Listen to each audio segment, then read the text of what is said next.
Hello, friends, and welcome to day 12 of Light in the Darkness. I'm so excited about today because we're talking about core values, which is one of my favorite topics. And the reflection question we're just going to start with is what core values must shape this next chapter of my life? Here's the thing: when we are coming out of a marriage that obviously did not work and didn't stay together, some values at some level were not in alignment. So, this is a season where you really get to identify and reflect on what are the most important core values for you as you rebuild a life that is healthy and in alignment with who you are, honestly.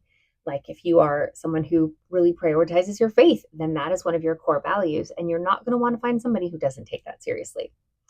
So, they are like an internal compass for you that will decide your decisions, can help define which relationships you should invest in and which ones you don't.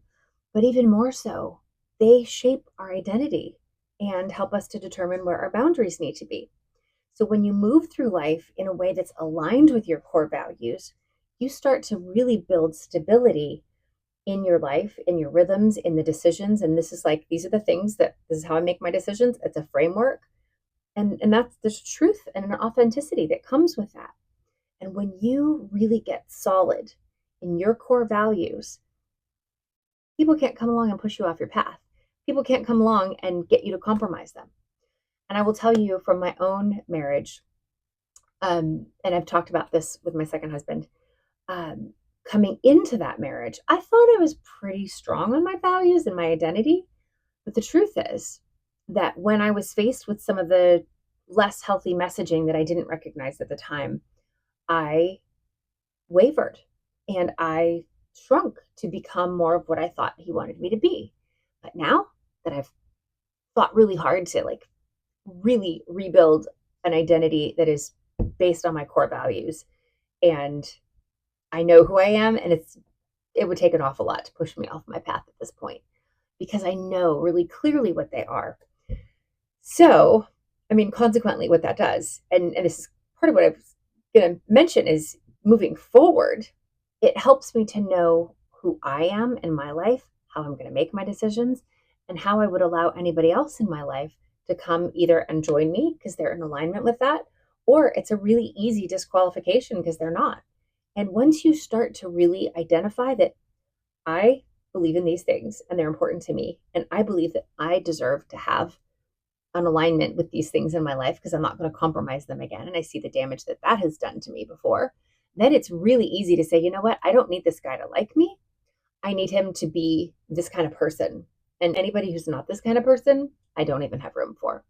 It makes it so much simpler to narrow down the dating field. Of course, you might narrow it way down, but I really think that's okay because part of this journey is developing that identity that is solid in who you are, who you know yourself to be, and developing that sense of real, genuine self worth. It says, no, I deserve to have this stuff and I'm not compromising on it.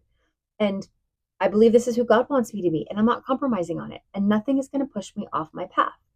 So I'm excited to share that after this whole healing from divorce and Advent season, I just finished a dating after divorce guide that is a comprehensive analysis of all the areas where people can assess their compatibility. And really, it's almost like I wish people out there would be like, hey, date two, you want to do an interview?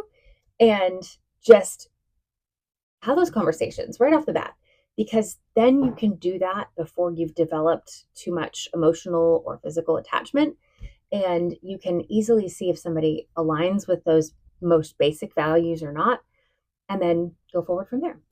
So probably, I don't know, January, February, I'll be doing the series on dating after divorce. So if you are interested in that and you're in that place ahead of time, let me know and I can send you some resources.